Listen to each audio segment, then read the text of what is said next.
அன்பின் இரட்சகர் இயேசு கிறிஸ்துவின் நாமத்தில் வாழ்த்துக்கள். சங்கீதம் 119 அதிகாரம் 97 வசனத்திலிருந்து 104 வசனம் வரையிலும் சங்கீதக்காரர் வசனத்தின் மேலுள்ள தன்னுடைய அலாதி பிரியத்தை குறித்து இந்த சங்கீத பகுதியிலே அவர் எழுதியிருக்கிறதை பார்க்கிறோம். அவர் அவ்வளவு அலாதி பிரியம் அந்த வேதத்தின் மேல் வைத்தபடியினாலே அவருக்கு கிடைக்கிற ஆசீர்வாதங்களையும் அவர் பட்டியலிடுகிறதை நாம் பார்க்கிறோம். அவர் முதல் வசனத்திலே சொல்லுகிறார், 97 உமது வேதத்தில் நான் எவ்வளவு பிரியமாக இருக்கிறேன், அது நாள் முழுவதும் அது என் தியானம் என்று சொல்லுகிறார். சங்கீதம் 1:2 கர்த்தருடைய வேதத்தில் பிரியமாக இருந்து இரவும் பகலும் அவருடைய வேதத்தை தியானிக்கிற மனுஷன் பாக்கியவான் என்று எழுதப்பட்டிருக்கிறதே. அந்த காரியத்தின்படி நான் வேதத்தின் மேல் பிரியமாக இருக்கிறேன், நாள் முழுவதும் அது என் தியானமாக இருக்கிறது என்று சொல்லுகிறபடியினாலே அதற்கு அடுத்த வசனத்தில் சொல்லுகிறார், அவைகள் என்றென்றைக்கும் என்னுடனே இருக்கிறது. எப்படி பிரியமாய் வைத்திருக்கிறேன் என்று சொன்னால், என்னுடைய பொக்கிஷங்களை பார்க்கிலும் இதை விலையேற பெற்ற பொக்கிஷமாக என்றென்றைக்கும் என்னோடு கூட நான் வைத்திருக்கிறேன் என்று சொல்லுகிறார். 99 வசனத்தில் சொல்லுகிறார், அது என்னுடைய தியானமாய் இருக்கிறது. நாள் முழுவதும் அது என் தியானம் என்று சொல்லுகிறாரே, அது தியானமாய் இருக்கிறது என்று சொல்லுகிறார். அது பொக்கிஷமாக மாத்திரமல்ல, தியானமாக மாத்திரமல்ல, அந்த வசனங்களை நான் கை கொண்டு வாழுகிறேன் என்று சொல்லுகிறார். அது நிமித்தமாக எனக்கு கிடைக்கிற ஆசீர்வாதங்கள் என்று அவர் சொல்லுகிற காரியம், என்னை என் சத்துருக்களிலும் அதிக ஞானமுள்ளவனாக்கினீர் என்று சொல்லுகிறார். நான் வசனங்களை பொக்கிஷத்திலும் மேலாக நேசிக்கிறபடியினாலே என் சத்துருக்கள் எல்லாரிலும் அதிக ஞானமுள்ளவனாக்கினீர் என்று சொல்லுகிறார். என் தியானமாக இருக்கிறபடியினால் என்னை போதித்தவர்கள் எல்லாரிலும் அறிவுள்ளவனாக்கினீர் என்று சொல்லுகிறார். குருவை மிஞ்சின சிஷ்யனாக ஆண்டவர் என்னை மாற்றிவிட்டார் என்று சொல்லுகிறதை பார்க்கிறோம். 100 வசனத்தில் சொல்கிறார், முதியோர்களை பார்க்கிலும் ஞானமுள்ளவனாக இருக்கிறான். அவர்கள் அனுபவத்தின் மிகுதியினால் அவர்கள் ஞானமுள்ளவர்களாக காட்சியளிக்கலாம். ஆனால் உம்முடைய வசனத்தை நான் கை கொண்டிருக்கிறபடியினால முதியோர்களை பார்க்கிலும் நான் அதிக ஞானமுள்ளவனானேன் என்று சொல்லுகிறார். அது நிமித்தமாக நான் சகல பொல்லாத வழிகளையும் விட்டு என் கால்களை விலக்குகிறேன். நான் உம்முடைய நியாயங்களை விட்டு விலகுவதில்லை. அவைகளின் வாய்க்கு தேனிலும் மதுரமாய் இருக்கிறது. எல்லா பொல்லா வழிகளையும் நான் வெறுக்கிறேன் என்று அவர் சொல்லுகிறதை நாம் பார்க்கிறோம். யோபு 32 அதிகாரம் 7 வசனம் 8 வசனம் 9 வசனத்திலே, முதியோர் பேசட்டும், வயது சென்றவர்கள் ஞானத்தை அறிவிக்கட்டும் என்றிருந்தேன். ஆனாலும் மனுஷரில் ஒரு ஆவி உண்டு, சர்வ வல்லவருடைய சுவாசமே அவர்களை உணர்வுள்ளவர்களாக்கும்.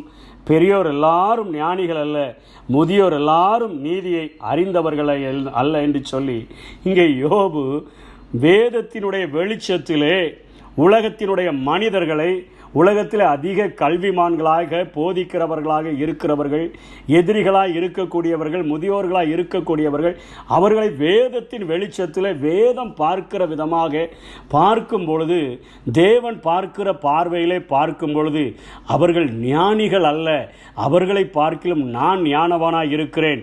ஏனென்று சொன்னால், மனுஷரில் இருக்கக்கூடிய அந்த ஆவியை சர்வ வல்லவருடைய சுவாசம், அதாவது பரிசுத்த ஆவியானவர் அவர்களை உணர்வுள்ளவர்களாக மாற்றுகிறார் என்று சொல்லுகிறதை பார்க்கிறோம். இதற்கு ஒத்த வசனத்தை பவுல் அப்போஸ்தலன் 1 கொரிந்தியர் 1 அதிகாரம் 26, 27 சொல்லுகிறார், எப்படியெனில் சகோதரரே, நீங்கள் அழைக்கப்பட்ட அழைப்பை பாருங்கள். மாம்சத்தின்படி ஞானிகள் அநேகர் இல்லை, வல்லவர்கள் அநேகர் இல்லை, பிரபுக்கள் அநேகர் இல்லை. ஞானிகளை வெட்கப்படுத்தும்படி தேவன் உலகத்தில் பைத்தியமானவைகளை தெரிந்து கொண்டார் என்று சொல்லுகிறார். தந்திரங்கள் கொண்ட எதிரிகளை வெல்லவும், கல்வி அறிவு கொண்ட ஆசான்களை மிஞ்சவும், அனுபவ அறிவு கொண்ட முதியோர்களை முந்தவும், தேவனுடைய வசனத்தை சொந்தமாக்குதலும் தியானமும் அதன்படி கை கொண்டு வாழ்வதுமே சங்கீதக்காரனுக்கு உதவினதாக அவர் இங்கே சொல்லுகிறதை நாம் பார்க்கிறோம். தேவனுடைய வார்த்தைகளின் மீது நமது அர்ப்பணிப்பின் வாழ்க்கையை நாம் அர்ப்பணித்து வாழ்ந்தோம் என்று சொன்னால், தேவன் காண்கிறது போல இந்த உலகத்தை காணவும், அவர் மதிப்பிடும் விதமாக மதிப்பிடவும், அவர் அன்பு கூறுகிற விதமாக அன்பு கூறவும் நாம் கற்றுக்கொள்ளுகிறவர்களாக இருக்கிறோம். தேவனுடைய சிந்தனைகளுக்கு ஏற்ப இணக்கமாக நம்மை சரி செய்து கொண்டு தேவனுடைய சித்தத்தோடு கூட இணைந்து வாழ்கிற ஒரு வாழ்க்கையை இந்த வேதத்தின் மேலே இத்தனை பிரியம் வைத்தோம் என்று சொன்னால் நாம் பெற்றுக்கொள்ள முடியும். பவுல் திரும்பவும் 1 கொரிந்தியர் 2:16 சொல்லுகிறார், கர்த்தருக்கு போதிக்கத்தக்க அவருடைய சிந்தையை அறிந்தவன் யார்? எங்களுக்கோ கிறிஸ்துவின் சிந்தை உண்டாயிருக்கிறது. கிறிஸ்துவின் சிந்தையை குறித்து கொஞ்சம் புரிந்து கொள்ள வேண்டும் என்று சொன்னால், அநித்தியமான உலக பொருள்களினால் உங்களுக்கு சிநேகிதர்களை சம்பாதியுங்கள் என்று சொன்னாரே. காணிக்கை கொடுக்கிறவர்களை என் இயேசு கிறிஸ்து இந்த பூமியில் வாழ்ந்த பொழுது பார்த்திருந்து எல்லாரும் பரிபூரணத்திலிருந்து எடுத்து போட்ட பொழுது ஒரு விதவை தனக்கென்று தன்னுடைய ஜீவனத்திற்கென்று வைத்திருந்த அந்த 2 காசை போடும் பொழுது ஆண்டவர் இவர்கள் எல்லாரிலும் இவர் அதிகமாய் போட்டாள் என்று சொல்லுகிறாரே. அந்த பார்வையை நான் பெற்றவனாக இந்த உலகத்திலே வாழ முடியும் என்பதை இந்த வேதத்தில் பவுல் கற்றுக் கொடுக்கிறதை பார்க்கிறோம். இயேசு கிறிஸ்து இன்னொரு உவமையை கற்றுக் கொடுக்கிறாரே. ஒருவனுடைய நிலம் நன்றாக விளைந்திருந்ததே, அவன் தன்னுடைய களஞ்சியங்களெல்லாம் இடித்து பெரிதாக்கி அவனுக்கு விளைந்த எல்லாவற்றையும் அந்த கருவூலத்திலே கொண்டு வந்து சேர்த்து வைத்து, என் ஆத்துமாவே நீ புசித்து குடித்து நீ இளைப்பாறு, உனக்கென்று அநேக நாட்களுக்கென்று இவைகள் சேர்த்து வைக்கப்பட்டிருக்கிறது என்று சொல்லுகிறானே. அன்று இரவிலே ஆண்டவர் அவனோடு கூட பேசுகிறார், மதிகேடனே என்று சொல்லி, நீ சேர்த்து வைப்பதை பார்க்கிலும் அநித்தியமான உலக பொருட்களினால உனக்கு சிநேகிதரை சம்பாதித்தாய் என்று சொன்னால் நீங்கள் மாளும் பொழுது நித்திய வீடுகளில் அவர்கள் உங்களை ஏற்றுக்கொள்ளுவார்கள் என்று சொல்லுகிறதை பார்க்கிறோம். தேவனுக்கு பயப்படுகிற பயத்தையும் பரிசுத்தத்தையும் குறித்து வேதத்தின் மூலமாகத்தான் நாம் கற்றுக்கொள்ள முடியும்.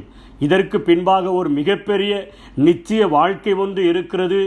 இது நமக்கென்று ஒரு கொடுக்கப்பட்ட ஒரு வாடகை வீடு. இதிலே நாம் ஒரு பரதேசிகளாய் சஞ்சரிக்கிறோம்.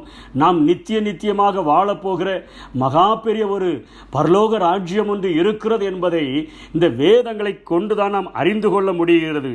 எழுதியிருக்கிறபடி அதே 1 கொரிந்தியர் 2 பவுல் சொல்லுகிறார், எழுதியிருக்கிறபடி தேவன் தம்மில் அன்பு கூறுகிறவர்களுக்கு ஆயத்தம் பண்ணினவைகளை கண் காணவும் இல்லை, காது கேட்கவும் இல்லை, அவர்களுடைய இதயத்தில் அது தோன்றவும் இல்லை. நமக்கோ தேவன் அவைகளை தமது ஆவியினாலே வெளிப்படுத்தி இருக்கிறார். அந்த ஆவியானவர் எல்லாவற்றையும் தேவனுடைய ஆழங்களையும் அறிந்திருக்கிறார். மனுஷனுடைய ஆவியே அன்றி மனுஷரில் எவன் மனுஷருக்குரியவைகளை அறிவான்? அப்படி போல தேவனுடைய ஆவியே அன்றி ஒருவனும் தேவனுக்குரியவைகளை அறிய மாட்டான் என்று சொல்லுகிறார். 16 கர்த்தருக்கு போதிக்கத்தக்க அவருடைய சிந்தையை அறிந்தவன் யார் என்று கேள்வி கேட்டுவிட்டு, எங்களுக்கோ கிறிஸ்துவினுடைய சிந்தை உண்டாயிருக்கிறது. என்னையா சிந்தை? எபிரேயர் 1:9 நீர் நீதியை விரும்பி அக்கிரமத்தை வெறுத்திருக்கிறீர். தேவனுடைய பரிசுத்தத்தையும் பாவத்தினுடைய பயங்கரத்தையும் அறிந்து கொண்டு ஒரு ஆவிக்குரிய வாழ்க்கை வாழும்படியாக தன்னை அர்ப்பணித்த ஒரு மனிதன்தான் இந்த உலகத்திலே அவன் ஞானவானாக காட்சியளிக்கிறான். யோவான் 17:3 ஒன்றான மெய்தேவனாகிய உம்மையும் நீர் அனுப்பினவராகிய இயேசு கிறிஸ்துவையும் அறிவதே நித்திய ஜீவன்.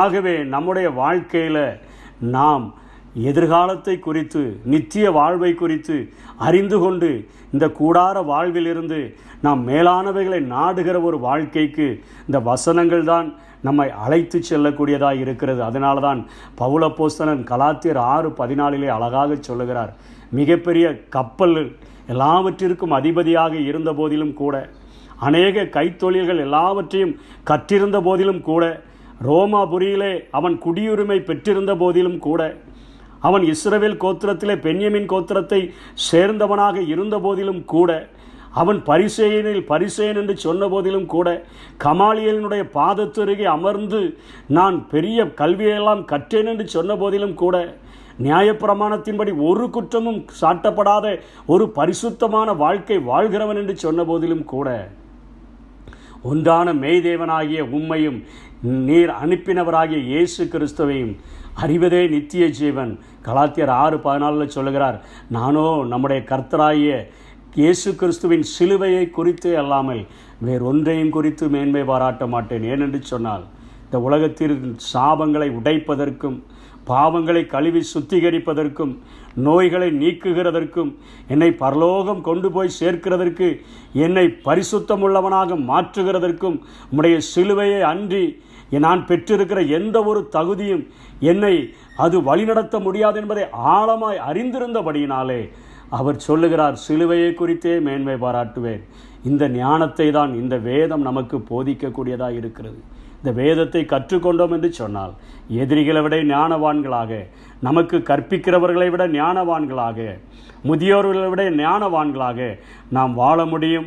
அப்பேற்பட்ட கிருபைகளை தேவன் நமக்கு தந்தருள்வாராக. ஆமென். சத்தியங்களை நினைவூட்டுகின்றீர், வசனங்களை அனைத்தையும் சொல்லி தருகின்ற ஆலோசகர் நீர்தானையா. அனைத்தையும் சொல்லி தருகின்ற ஆலோசகர் நீர்தானையா. ஆவியானவரே,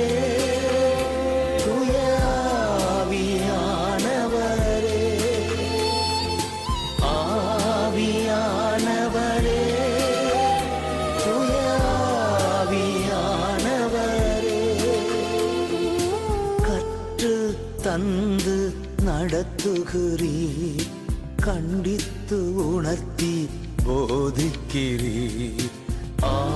ஆவியானவரே, தூய ஆவியானவரே,